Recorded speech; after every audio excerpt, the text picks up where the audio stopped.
after seeing that thing, when Don was telling about how these people came in from Syracuse and on that railroad, and they came to the junction where the short line left for Skaneateles. Well, at that intersection was a huge hotel, and what it was a huge whorehouse, just like you see in that movie, you know, the best whorehouse in the whole West or something. Yeah, in Texas, right? There was a ballroom upstairs. There was a ballroom, and it was like a palace like you'd see in one of these old movies. And so the people that patronized this were all the big shots in Syracuse who wanted to get away from their wives for a weekend, would take the train out of Syracuse and get off there and go into this damn den of iniquity and stay for the weekend with these broads. And hell, that went on for years. Everybody knew about it, except the wives of all these big shots and councilmen and mayor of Syracuse and everybody else. What a hideaway that was. That was probably about the best whorehouse around. Yeah.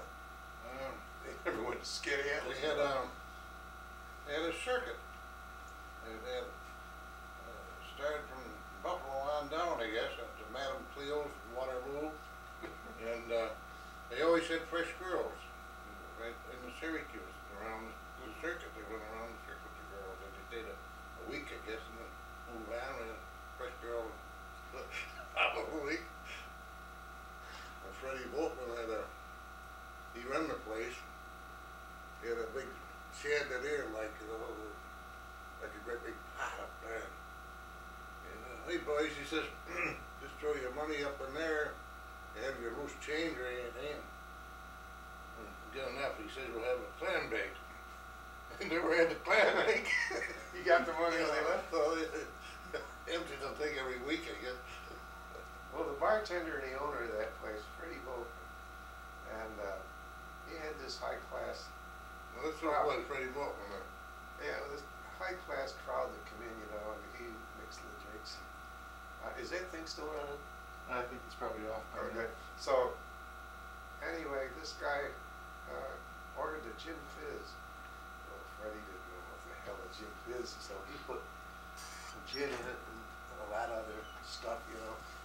And the guy takes a taste out of it, and Freddie picked it up and tasted it. And, no, it doesn't. That tastes good. That story,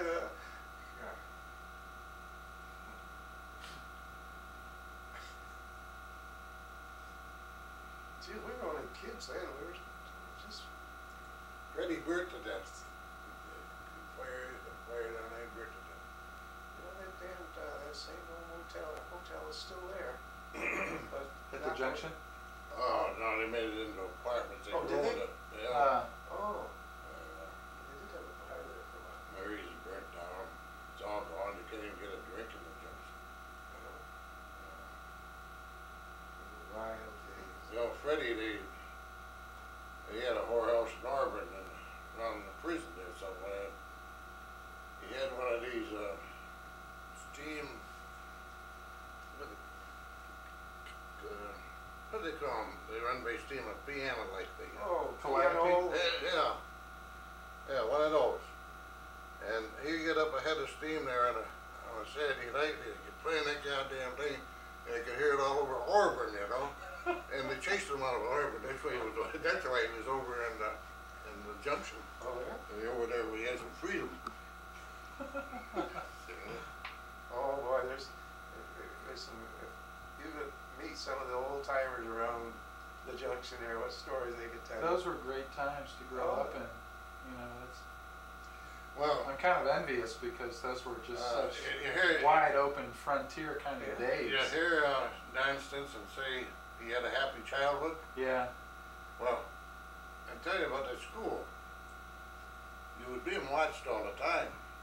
Aunt Lizzie worked across from the school right there, so she looked out and see at recess, or somebody had an eye on you all the time. Yeah, Lizzie was watching that. And you'd be there. It was like a parochial school. Yeah.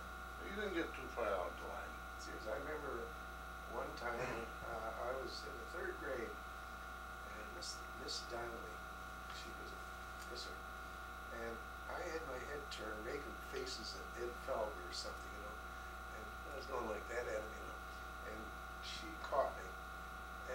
to see Felber sobering up, you know. So I turned around, figured, and I looked, and geez, I just turned in time to catch a flat hand right in the nose. And the blood spurted out of me like, it scared the shit out of her. And she carried me out to the ladies' room, took me in there, you know, and She gave you a bloody nose? Yeah, In the third grade? give me a dandy. And so I finally got the, being a kid, you know, you take advantage of a thing like this. Oh, and yeah. Like I was murdered. And then I go home and tell Dad about it. Jeez, over the school he goes. He's going to kill the damn principal.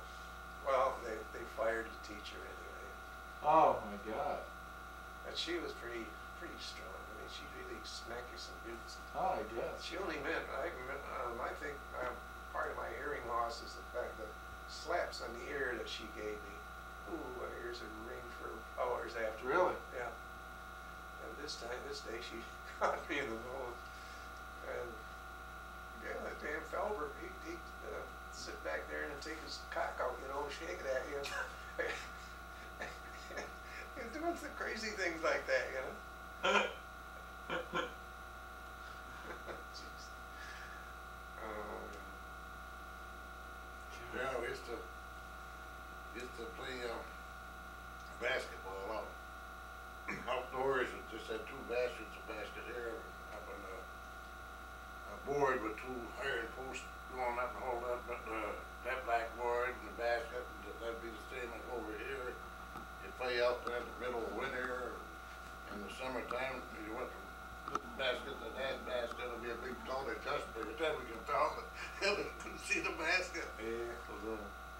There was no gymnasiums or anything like that. Yeah. We played baseball in a cow pasture, slide in the second, go through a cow flopping.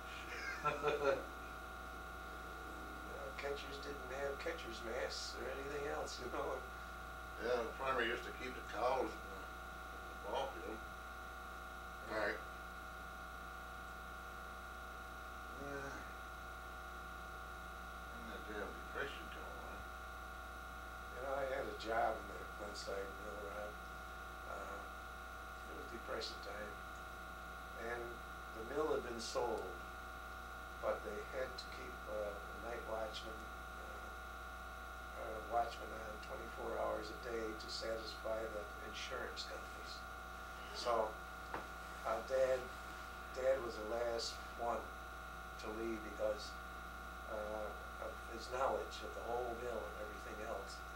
So, Dad had 8-hour shift, and one of the men that was on, he was found drunk, and they fired him. And so the supervisor asked Dad if he knew of anybody to replace him.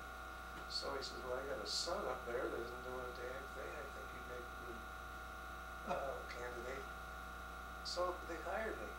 And so that mill was completely dark, nobody in it. And there would be a light here and there. And where that station was, you had a round thing slung over your shoulder about that thick. And you would go to this station, and it would be screwed into the wall. You'd pick up a long key with like a code number on it, you know, and push it in there and turn it. There was a circular paper dial in there, and it recorded on there, punch on it, and it gave the time that you did it. So you couldn't cheat that very easily. So every hour, I mean, Dad, I went on at 10 to 6, and I relieved Dad at 10, and I went and he just turned the clock over to me, and I had a radio there, and I'd sit around and listen to, you know, until 11 o'clock, and I had my little white dog, Beetle, and we'd make the rounds. It took about half an hour, I guess, to go through the whole mill, but God, it was, you know, okay, well, how was I, 16? Well, maybe 18 years old, I guess, in middle school. And we'd go all through that every hour, and come back and sit there in the office and wait till the next hour came. I do that all until 6 o'clock the following morning. No kidding. And so Dad reluctantly told me this. He was clever. Uh, he had a way of getting the keys off the wall in all these different departments. Bring all the keys up in the office. So what I do is flatten the keys right out in rotation, once of 16 or whatever. So 11 o'clock came around, I'd sit there and turn one, and then I'd figure how long it would take to look the other. And then I'd turn the other one, and I'd sit there and it'd take maybe 20 minutes to a half hour to turn the last key. And so it recorded on the paper inside. So he'd come back in the morning, and he'd take the keys and put them all back on the wall. So you didn't have to go around at all. You just No, sit there the I was whole scared. night. I was scared stiff anyway in the damn thing. I'm gonna tell you something. You The got, light, the lights would go out. Several times the lights would go out, and I didn't have a flashlight. Being pitch dark. And all you could do was just sit there and shiver because you might fall over anything or down Yeah. a flight of steps, you know. you weren't so smart because you got caught. I did get caught, didn't I? I fell asleep. No, you didn't, not you, the old man got caught. Oh, did he? By Bacchus, the general manager. Bacchus Jeez, was I down on his watch, and he talked to the old man for a while.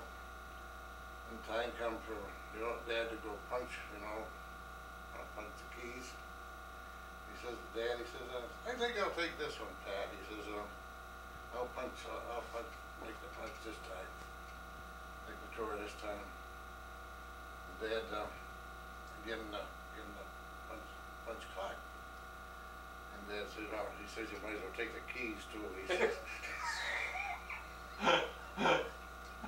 he was wise to Bacchus that he didn't do anything about it. Oh, way over in the shoddy mill, like you can see in that picture. Well, in the foreground here, you can't see it, but it was what they call the shoddy mill. And that was the end of the road. Well, I was on duty that night, and one of the sprinklers let loose over in the shoddy mill.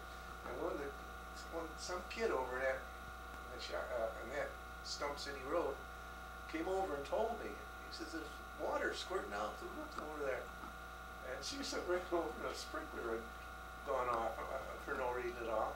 And water was going all over her house. And I said, oh God, I ran up the hill and got Dad, you know. So he came down and turned the water. He just knew where to turn it off. Then I got caught on that one. Geez, I held that job for about 4 years. Is that right? Yeah, I only paid $14.40 an hour. $14.40 an hour. Imagine that. But you didn't get paid. You didn't get paid. Sometimes you didn't get paid because they didn't get have paid any for money. I didn't get paid for about 6-7 months at a time last time. They had to wait for the rent money to come in. That's the only income the mill had, and the rent money, the people that rented the houses didn't have any money because they weren't working. Yeah. And I sometimes, like Dad, would be running up grocery bills, no money to pay the grocer. So he would go to the supervisor and just tell him, what the hell are we going to do? I got to have money to pay my grocery man.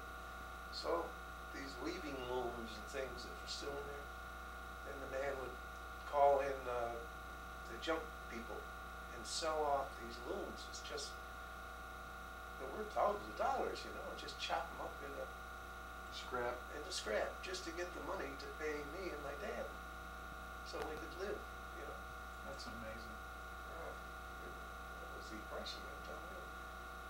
There was so much stuff in there that they sold for junk just to keep the insurance company satisfied, and paid 3 or 4 bus guys to make the rounds every night. God. That's amazing.